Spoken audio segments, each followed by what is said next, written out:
One of the questions I have is, believing that this whole return to the gospel is a movement that really has been done in the church by the Holy Spirit. One of the questions I have is 20 years from now, when we're looking back on what God did in this time, what is it that we are likely to say, man, we really had the emphasis there, right? But we neglected some of these other things. Where did gospel-centeredness go off or go wrong? Is it possible for us to already start to see certain trends of where this movement may, go less than what is biblically faithful? Well, I think just in my own heart and mind and kind of watching how this movement's unfolded, I think there's the possibility and the potential of us in our seeking of clarity on the gospel, which is a good thing, which is something that's a necessary thing, we can tend to become so focused on getting the bare facts right of the gospel, of understanding the gospel and how it relates to its implications, and sort of we can sort of have this knowledge at a cerebral level, but it not really be what's captivating our hearts, what's affecting our hearts. So we're able very easily to say, hey, there's something wrong with what that guy's preaching, or there's something wrong in that book, or this guy's confusing gospel and implications and whatnot. But it's not the gospel, the beauty of the gospel and the God of the gospel who's actually captivating our hearts, our affections, our emotions and whatnot. So it's up here, but not in here. That reminds me, recently I was at my home church, the church I grew up in, and there was a sweet little old lady there who would not be able to articulate any of the terms for gospel-centeredness. She would probably have never heard of John Piper or Tim Keller, but she started to talk about in a way that just exuded love for Jesus, gratefulness for his grace and the cross. And I remember standing there, and it was like God knocked me down about 4 levels, because I'm like, the whole point of gospel-centeredness is love for Jesus, and this woman has it. And I felt like we've created, it's possible for us to create a certain amount of, like, we use right terms, the right shibboleths here, and forget that the point of gospel-centeredness is not being able to point out who doesn't use the terms of gospel-centeredness. The point is loving Jesus. And how ironic that a movement that was supposed to take us back to the gospel, to love God and walk in humility, has actually contributed to a lot of pride of looking down on other people, because the point is loving the God of the gospel. It is humbling, isn't it? Because you may have your systematic categories nailed down, but this dear old woman may have been loving Jesus for twice as long as you've been born, and she knows him well. Well, the demons have the systematic theology right down the line, but they're still devils. So I mean, but not downplaying the need to think clearly about the gospel. Absolutely not. We need to think clearly about the gospel. There's also a pretty common, I think, in Christian experience, maybe it's human experience, a kind of knife's edge balance between thinking and doing, and you can fall off into one or the other and neglect the other. I don't think the Christian life and the scriptures allow us to fall off the knife's edge, though. You need to be thinking about the gospel and nailing down exactly what the message is of the gospel. But then, my goodness, I mean, the great commission that Jesus has given us is to go out and proclaim that gospel, and not just to each other either, by defining it among Christians in Gospel Coalition. It's to define it and then proclaim it outside. So we want to be very careful that we're not just proclaiming the gospel in a great Gospel Coalition circle and getting it closer and closer without saying things outward. And that comes along with, I mean, you talk about this in your book, and I'm seeing other people talk about the idea of preaching the gospel to yourself. I think that's very helpful, because I think we need to constantly be just immersing ourselves in the truth of the gospel as a way of motivating the life change and the life transformation that comes from the gospel. But I think at the same time, though, we want to be careful. The end goal is not a bunch of people walking around preaching the gospel to themselves. It's people that are transformed by the gospel, then living on mission, that are actually going out witnessing to their neighbors and whatnot. One of the things that I think relates to that is the idea that when we read the New Testament, we do see a lot of instruction about Christian living. We see a lot, for lack of better terms, commands. And I know that as I have begun to rediscover the true heart change that comes from the freedom of the gospel and watching that happen in people, there have been questions from people in my congregation like, well, why is it that there are all these commands where, Paul commands us to forsake not the assembling of ourselves, and he, commands us about giving and all those different kinds of things.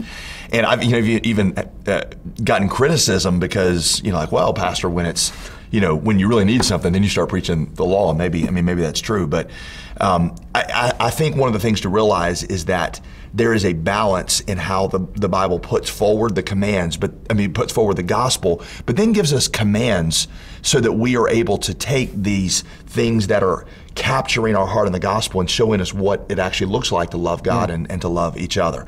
You don't want to try to be more gospel-centered than Jesus. Well, that would be a bad... The commands don't change, right? The moral law of God doesn't change. It's just that all of a sudden, because of the gospel, you now have the Holy Spirit dwelling in your heart and crying out, Abba, Father, and empowering you now to live like Jesus was living. Right. So, but God's law is unchanging. Right.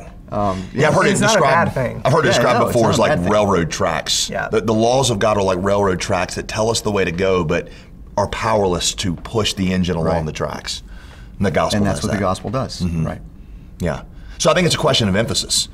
Do we, you preach the commands, but you teach people to adore the gospel because that's what gives them the power to obey the commands. Now, how does the gospel lead us to mission in the sense of, well, first you have the Great Commission, preaching the gospel, making disciples, whatnot. How does the gospel form us into the kind of people who have on their hearts the kind of ministry that Jesus had? Who are involved in social work, mercy ministry, doing things out in the world, in the community, together with the proclamation of the gospel. How does that lead us? How does mission lead us to be those kinds of people? One of the things that I have been doing for the last several years as I've been on this Discovery of the Gospel is I've written a gospel prayer in which every day I try to express the gospel back to God. It actually forms the backbone of the book that I wrote. And one of the phrases in there is, God, as you have been to me, so I will be to others. So I start to see the world the way through the lens of how Jesus saw me. Where would I be without Jesus? I'd be completely lost. Where would I be without Jesus? The exact place that millions of people are without me preaching, without me giving. Seeing the world through the lens of the gospel is seeing God's willingness to save and his power to save.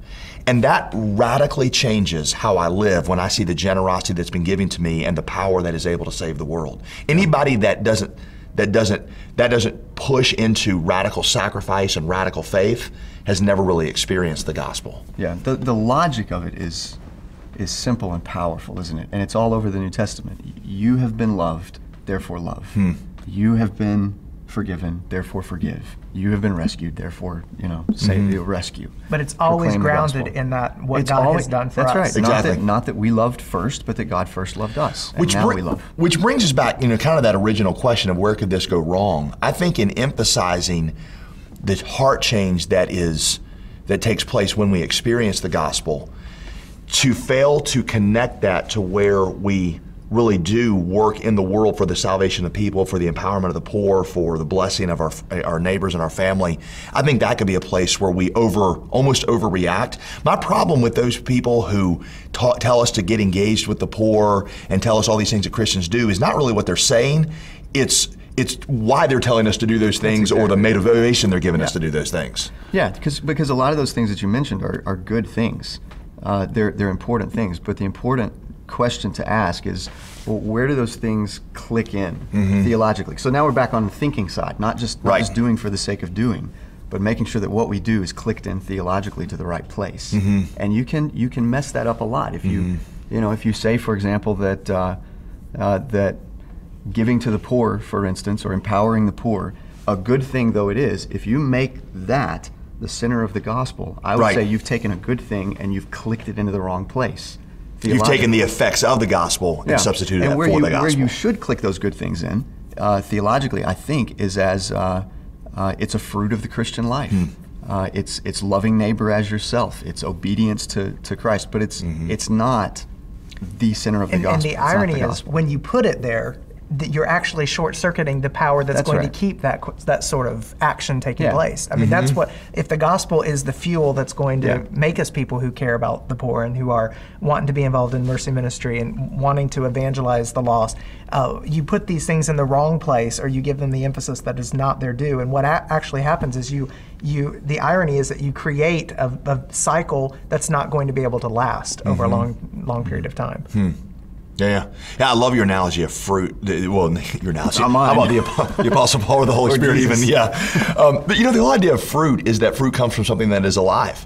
You know, when you think about fruit, like offspring, human offspring comes as a result of a man and woman loving each other. You know, and spiritual fruit is the offspring of loving, intimate encounters with Jesus Christ, and that produces spiritual fruit.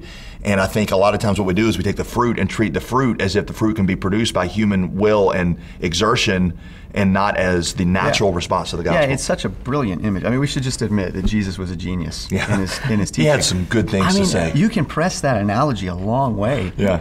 You remember Piper playing with it at T4G 8 or 10, I don't remember which one it was, and he made the analogy that you can't take the fruit and try to stick it down in the root. That's not where it belongs. True transformation is always the fruit. It pushes of the from the gospel, bottom not the up. root. And you know, you can fall into very easily taking those fruits and sticking them down in the root as if they are the thing that drives righteousness and drives our standing before God. You don't want to do that. Absolutely. That's good.